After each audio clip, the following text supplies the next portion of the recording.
Hello, everybody. Welcome to the Breaking 90 podcast. We are here back talking to you guys today. We're your hosts, Alex Harriman, Jerrika and Alex, and we're the coaches of Breaking 90 Fitness. Thanks for listening. Jerrika, how you doing? Pretty good. What's new in your world? Nothing too exciting. Lots of little things, getting ready for the holidays, things like that. One thing that I wanted to ask you about though is a show that we started watching, because we really don't watch a lot of TV.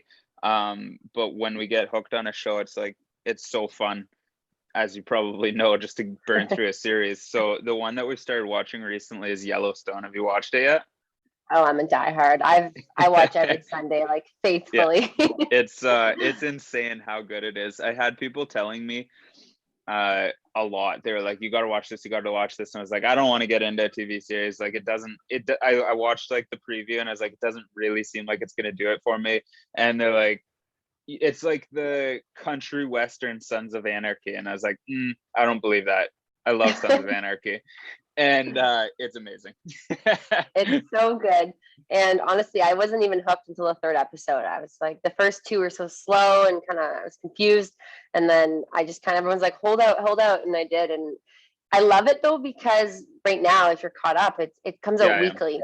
Like I do love a good binge, but I just don't have the time and I find it like a wasted day. So I like that, on Sunday nights comes out, I look forward to it and I don't have to feel like I'm watching TV all week. Same with me. And the problem is when you get into a series like that, that's so good, if there are multiple episodes, you're probably gonna let yourself slide. No matter what, it's like there's every possible reason to sit there and just watch it. Like I'll push anything aside when it comes to shows like that. Well, like I get up at 5:30 every day, and when we first got into that series, there'd be nights, so I have to be asleep by 10:30 to make this like work, because I need 7 hours of sleep. That's like, well, that's what I want to get anyways. Obviously it doesn't always work out that way, but there were nights where it was like 9:45, 10 o'clock, and you're like, do we go into this next episode? Can I squeeze in one more? And then next thing you know, you're not getting up at 5:30 and your whole day started on the wrong foot. So it's it happens to all of us. If you're listening and you've struggled with that, it's a real struggle. But you got to set those hard boundaries for yourself. That's funny. I've definitely been there. Cool. So what I want to talk about today is a little bit outside of the normal scope of nutrition and exercise that we talk about, and it's actually comparison, and comparing your journey and your I guess journey is the best description, but comparing your journey to other people's journeys, and having expectations of a rate of progress. So it's something that we talk about a lot and that people ask about a lot, and like I figured it was worth diving into a little bit. One of the questions that I often get is, am I progressing at the rate that you think I should be? Somebody will ask me that. Mm-hmm. I'm curious what your thoughts are on that question. There's so many factors that go into that. And, the first question you asked them, it's like, well, what are you doing this for? Like, what's the reason behind this journey, or this, for us, it'd be typically a weight loss journey, a fat loss journey. Because when it comes down to it, if someone has that, trip that they're doing it for, well, then we may want to look at, breaking it down in terms of, we only have this X number of days and, we have maybe this goal. Is it realistic? But if someone's doing it because for, what we're hoping for, health reasons, longevity, sustainable fat loss, then is there really a set, number that we're looking for? And in the bigger picture, it's no, we're not. There's no specific weight loss per week or fat loss per week at that point. It's just, are we learning? Are we growing? Are we losing weight at some type of downward trend? And we talk about our spikes and whooshes often on the scale, and that can be determined by so many things, especially water retention. But in the grand scheme of things, we always zoom out and look at that graph, and if it's heading downward, then we are on the right track, in quotations, right? There's no specific number what we're looking for. Sure. Yeah, I love that. I think everybody at some point in their life has looked for the quick fix. probably. Definitely. Anybody for sure who's tried to lose weight has at some point looked for the quick fix, and it's kind of hardwired in our brain that faster progress is better progress, although that's wrong. Typically faster progress becomes unsustainable. We lose more muscle mass than we want to. Our energy levels drop, our workouts suffer, our recovery suffers. So there's numerous reasons why quicker progress isn't better progress, but it's still hardwired in our brain to want that, and it's hard to wrap your head around making slower progress, although it is really the sustainable answer is to make progress a little bit slower. It doesn't mean it has to be dead slow, but it's this being a little bit slower is definitely better when it comes to those factors. One thing that I think, if you're in that situation where you're wondering if you are making progress at the rate you should be, or if you could be making progress quicker, well, the answer is yes, you could be making progress quicker. Everybody probably could make progress quicker, but to do that, you need more sacrifice in your life. So if you want to make faster progress, are you willing to make bigger sacrifices? And that's going to lead into a whole bunch of things that I want to cover today, but that's the first thing that you need to look at. Are you willing to make bigger sacrifices? And yeah, looking at your calendar, the grand scheme of things, and what's coming up, and are you able to sacrifice or do something different than you really want to? Like for an event, is this event really important to you, and do you want to, let's say it's food at this event, and if this is important to you and you want to thoroughly enjoy it, then go for it. But if you want the faster progress, you have to, at the bottom line, yes, you would have to make that sacrifice. Dog saying hi. Sorry about that. That's okay. That's okay. Mine do it all the time when they see somebody walk by or a squirrel go by the house. So sacrifices in a term of what you can and can't do, for sure. And then the other side to sacrifices is, are you willing to sacrifice your energy levels? Are you willing to sacrifice your quality of workouts? Are you willing to sacrifice your recovery? Because less food, less nutrients, less energy is going to affect all of those. So in one hand, you could eat less food to make quicker progress, but eating less food might mean that you're not going to be able to exercise at the same level, which might end up slowing down your progress anyways.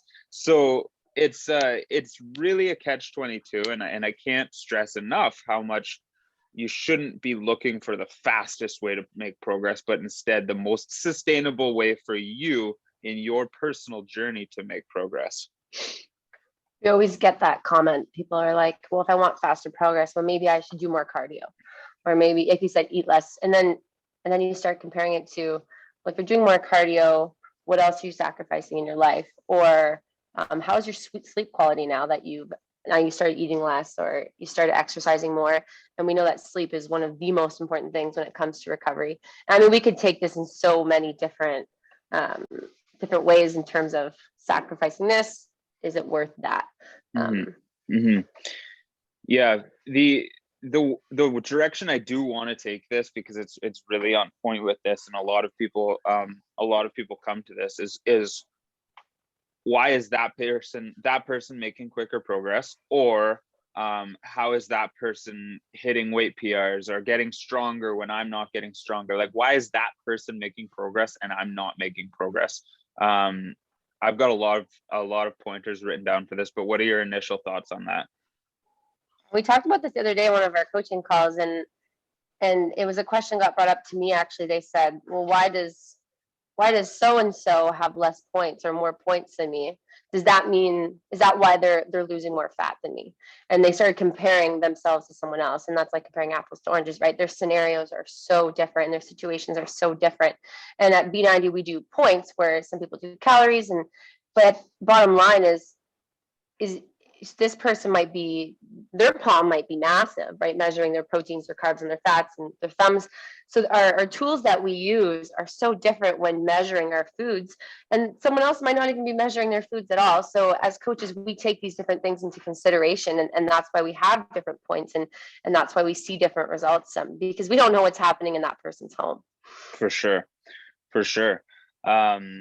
right off the hop, like you mentioned, first of all, your nutrition compared to their nutrition, your exercise compared to their exercise, those two are completely different. The muscle mass that you carry is different. And I know we've talked about this in the past, even on this podcast, but the amount of muscle mass that you carry, all of that, right? So it's not fair to compare your specific factors to anybody else's because you're not identical to that person. But even aside from those factors, who's eating more, who's eating less, who's moving more, who's moving less, who carries more muscle mass, you have to look at where are you at in your journey. Are they brand new on their journey? Because we always make quick progress in the beginning. We're going to lose some water weight in the beginning, and we're also going to make a little bit faster progress in the beginning. Beginners gain muscle quicker than experts. So that's another factor. But not only that, how much progress do you have to be made? Do you need to lose 10 pounds and they need to lose 20 pounds? Well, you guys are going to progress at different rates.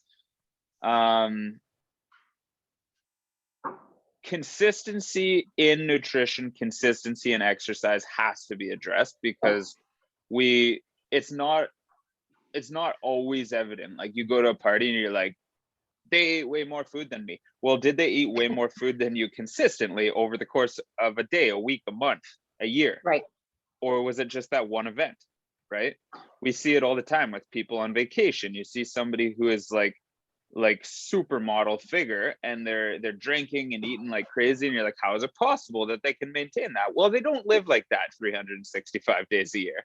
Exactly. They probably made sacrifices leading up to that so that they're able to indulge and enjoy themselves. For sure. And that we don't show the boring, people don't typically show it on, social media or wherever you're following them. The boring stuff, the routine, the people that are probably eating almost the same stuff every day to get where they are. Yeah, absolutely. One huge thing that you have to look at is who are you comparing yourself to? So we've had people go through our program that are like, young 20s, low 20s, 25 years old, and don't have kids, maybe work a part-time job or 2 part-time jobs, live at home with their parents. We've had moms go through this program that have like 3 kids and a full-time job, and you're not even close to on the same playing field when you compare those 2 people. And could they make progress at the same rate? Potentially. But are you both willing to devote the same amount of time, the same amount of commitment, and make the same amount of sacrifices? It's probably not even going to be possible because it's really so different what you're comparing there. Something else, I'm not sure if this is on your topics to talk about. It's a little bit off topic, but comparing, even when we talk about comparing yourself to yourself, right? Your journey, where you started, where you are now. But something else that got brought up the other day was someone did a challenge, years ago. They're like, I lost X number of pounds in 30 days and it was incredible. Like, why am I not making that progress now that I'm doing it this time around? And at the bottom line, when you look at that, it's what were you doing during that 30-day challenge? And clearly it wasn't sustainable because here we are trying to do it again. And this time around, so even though we say compare yourself to yourself, we're not comparing ourselves to our progress that we made maybe in that little challenge because we're doing things differently this time around. Yep. Even in a small of a period of a year. I was talking to somebody the other day and they're like, oh man, my progress is so much slower right now than it was in July. So we looked at their whole chart and sure enough, in July, they were making faster progress. And I said, well, what was different in July from now? I think my nutrition was pretty close to the same, but it was summertime, so it's definitely outside more. Okay, so you're burning more calories. Like that's enough of a factor if you're burning more calories consistently to make a difference if you're eating the same. So it's even not fair on yourself to compare yourself from 1 month to another, especially coming into holidays and other obstacles. Like people are typically going to make slower progress in December. That's just normal, and you have to be okay with that in a long-term sustainable journey. And we talk about it so often that it's okay to maintain during those seasons or months of lots of events or things that are planned, because coming out of it, coming out of the month where we started, it could be so much more beneficial to us than actually losing progress, right? So we talk about those seasons and months of maintenance and why they're so important for our recovery. Totally. Yeah. I think that's everything I wanted to cover. I can't think of anything else off the top of my head that I wanted to touch on. Is there anything that you noticed that we missed? I don't think so. That was pretty good. We kind of took that all over, which I love. Yeah, I know. It was something that I needed to bring up because I've had a couple people mention it lately, and I know how important it is to stay focused on your own journey, your own goals, your own struggles and obstacles, because it's really not, it's not possible to compare to anybody else's. We all have a different story that we're creating. Especially as the year kind of winds down to an end, everyone starts to look back, right? It's like Yeah, reflection time, and then yeah, you see the comparisons happen, but at the yeah. end of the day, it's not so much a comparison that we're looking for; it's the progression, right? We want to look at your progress in the grand scheme of things and say, well, how did I make progress, or what can I do, Mhm. rather than comparing, like you said, month to month. For sure, for sure. Some great pointers. I think people find that helpful, at least just to reinforce why they're doing this and what path they're on. The tip that I want to give today is is a tip to simplify your life at times, and it doesn't. I started thinking about it the other day. So one of our members sent me one of those free meal boxes. You know, like there's like HelloFresh, Chef's Oh Plate, Good yeah, Food. yeah. So she sent me the one for Good Food, which I haven't tried before. And we used to do HelloFresh quite a bit. And so I got it. I got the free box of food, and we made the first meal the other night. And it was awesome. It was higher calorie than a dinner than I would typically make, and lower protein and lower vegetable count than a dinner than I would typically make. But that's okay. I mean, I knew that going into it. I planned it out in advance, looked at what the meal was going to be. I had a higher vegetable, higher protein content lunch, and then that kind of balanced it out for my day, and I wasn't worried about it. I accommodated it. But what I was really thinking about is like how much that could simplify somebody's life occasionally. And I know it's expensive and it might not be entirely in line with your nutrition goals, but if you're able to shuffle around some expenses and some of your nutrition goals to accommodate it, like that's a really smart way to remove some stress from your life. And especially during a busy time of year. I'm not saying do it year round, but it works out to probably double the price per meal that you would pay if you went to the grocery store, got everything, prepped it, chopped it, got it all ready. Right. But you're avoiding the grocery store, you're avoiding a lot of the prep work, the guesswork of thinking, what am I going to make? The chance that you're just going to say, I'm tired, let's order food. So there's a lot of pros and cons to weigh in there. And I think sometimes it's worth sacrificing maybe a date night to save a little bit of money to add some stress-free time into your week. So it's it's really easy for us just to say like this is X amount of dollars, it's not worth it because I could make it for X amount of dollars. But look at all the pros and cons there, especially during those busy times of the year that we all get into. This type of thing could be an absolute lifesaver. Absolutely. I've done it a few times too. I've actually done like good food, and it's so delicious. It's great stuff. I just find that like you mentioned, the protein portions are quite smaller than I'm Yeah, typically used to. same. Yeah. So the when we were doing HelloFresh, I ran into that a lot where I would be adding vegetables to the meals and adding protein to the meals, which frustrated me because you're like, I'm already paying for this complete meal. Now I need to add to it. So instead of doing that this time around, I'm just like on the nights where we're going to cook that. And I'm just doing twice a week right now. So it's really not that big of an obstacle. I don't know if I'll even keep doing it, but I think through the busy season, it makes sense. On those days, I'll just make sure to have a higher protein, higher vegetable, lower calorie lunch. And like that's gonna balance out at the end of the day. That's awesome. When you buy, do you do like the serves two and it serves the two of you, or do you have to get like the serves four and then serves is What free? what we did was serve four because it was the Yeah, I free figured. sample one. Oh, okay. So we did serves four, and that was enough for us each to have a dinner, feed Emerson a little bit. He doesn't eat very much, and then each of us to have like a lunch left over. Oh, So wow. Oh, it's okay, so pretty good. it's yeah, it's not terrible. They're not huge portion sizes. Like, don't get me wrong, Oh, I could probably eat that entire box of food I was myself. gonna say, But I'm not going to. yeah, yeah, I believe it. Awesome. Well, thank Awesome. you guys for listening. I hope you found this episode helpful. make sure to leave us a comment, leave us a review, send us a message, let us know what you thought, and share it with your friends. Take a screenshot, share it on Instagram, wherever you listen, let us know. Thanks, guys. Have a good one.